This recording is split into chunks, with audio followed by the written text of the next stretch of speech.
Okay, for real this time. What up, y'all? Recently, me and my friends went to go see the new movie Glass. It just came out like, I don't know, a week or two ago or something like that. Glass is a continuation of the movie Split that came out about 2 years ago, which is a continuation of the movie Unbreakable that came out like 19 years ago or some shit like that. There's a lot of things that I liked about the movie, and then there's a lot of things that I just absolutely fucking hated about the movie. The premise of the movie is the guy from Split and the guy from Unbreakable get into a fight that is created by also the guy from Unbreakable, Samuel Jackson's character, who spent most of the movie just staring motherfuckerly. It pretty much just proves that superheroes exist. That's the movie in its basic form. Right? Right. I am tired of these pretentious movie makers making movies and making references about shit that they don't know anything about. You want to know how outdated some of the references in this movie were when it pertained to like the internet and shit? The dude said something about Nicki Minaj and Drake being together and they broke up, so you just gotta pick a side. Who the fuck is talking about that right now? And then back to the internet thing. I hate when these movies try and say that the internet is a bad place.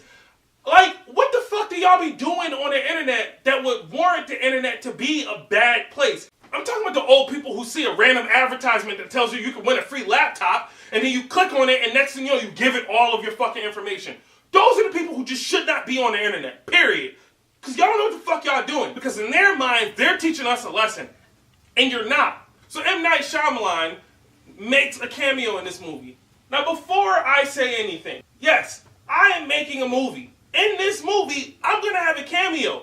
Is it going to be the center of attention in the moment or the scene? No. Why? Because I'm not important enough. This nigga was dead front and center, M. Night fucking Shyamalan. Like, you knew who the fuck he was, and he had to get his own scene, and it's so annoying because it's just like, dude, how full of vanity can you be that you just could not be in this movie? You know what I'm saying? And it wasn't like his character served much of a purpose. It was just there. It was a scene that if you cut it out of the movie, nothing would have changed. That's the type of shit that gets on my nerves.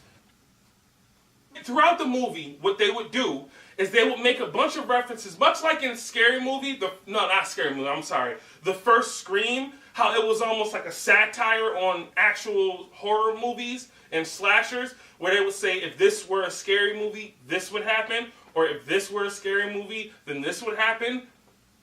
This movie did the same thing. And if you're a comic book fan like I am, that's going to get on your fucking nerves very quickly. Why? Because if you have any sort of niche that you like, whether it be reality TV shows, or wrestling, or anime, or comic book movies, or comic books in general, or like Harry Potter, the most annoying thing is when someone comments on it who knows fucking nothing about it. And I'm a fan of a lot of those things. Maybe not like reality TV, but I'm a fan of that. And the most annoying thing is when you're watching wrestling and then someone goes, you know it's fake, right? It's just like, no fucking shit, Sherlock. I had no idea that someone would sit there and let someone jump off a ladder and crash through a fucking table. Because it was almost like M. Night Shyamalan was trying to make a commentary on superhero movies, and he knows nothing about it. Why? Because he kept doing the original tropes, like the bad guys teaming up together, or the superheroes at a low point. Shit like that. The things that they did interesting was they took all three of these people, and they said, what if we take these people who have superpowers, and we convince them that they don't have superpowers? So, the Unbreakable guy, what if he really just isn't that strong? Great. Good premise. What if his ability to see the sins of other people is heavily affected by his own bias? Good premise. What if Mr. Glass really isn't as strong as not strong, I'm sorry, he's actually very weak.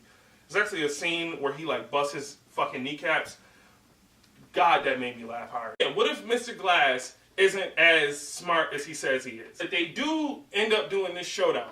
And as they're doing this showdown, you see a bunch of security footage that shows like the Unbreakable guy breaking through a steel wall, or the Split guy, like just, you know, doing crazy shit, scaling walls and like, you know, throwing full-grown men like 15 feet in the air, all of this crazy shit. And Mr. Glass, well, he doesn't really have a superpower other than being smart. So, you know, what are you gonna do? Now, here's where I started to not like it, because if it's a superhero movie, right? There's certain things that you come to expect from superhero movies. Like, I don't know, a good fight. I don't want to see a movie where niggas is just choking each other out and you call that a fight scene. These motherfuckers just... motherfucker... Being different for the sake of being different isn't good. I hate shit like that. Like, I can understand being different and putting your own spin on it. That's fine. But when you're doing it just to say that I did something different, if it's not good, then what did you really accomplish? And all three of them died. Like, they all just fucking died. Then you find out that the lady who was trying to convince them that they weren't superheroes, she works for a secret organization.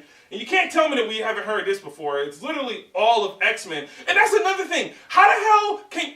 Before I even go into that, the organization that she worked for are literally meant to either convince superheroes that A, they don't have superpowers, and if they don't believe, and if they don't lose the courage to be superheroes, then they gotta be killed. Now, the Unbreakable guy weakness was water, much like every human on the face of the earth, so they drowned him.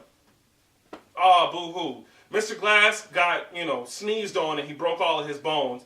What pisses me off is that you're trying to make a superhero commentary and you're trying to pretty much point out all of the tropes and flaws in superhero movies. But then your main premise is hinged on that of X-Men. That's what pisses me off. You can't borrow the shit that works for you and then disregard all of the shit that doesn't just because you're trying to be different. Like, if you're gonna be original, be original. But you can't fucking... Like, just, you literally borrowed the premise from X-Men. Because all of the people, they were just like, oh, people can't play God, and you guys shouldn't be amongst humans, and it was fine without you, and all of this other shit. But it's just like, yeah, that's literally the premise from X-Men. She thinks she's one. Problem is, Mr. Glass is so smart, he knew that this was a suicide mission. So his end game was to make sure that the footage of the two superheroes who had like crazy strength, he wanted to get the footage of them fighting and send it out to the world just that it can be known that superheroes are real. In this movie, what I do think that the guy, M. Night Shyamalan, what I think he did well was he made a hero, he made a villain, and then he made a pretty compelling anti-hero. That was my thoughts on Glass. I would love if you guys were to share this video and blah, blah, blah. Like it, share it, subscribe, all of that stuff. I am C Saint, and I need an outro for these videos. I've just realized.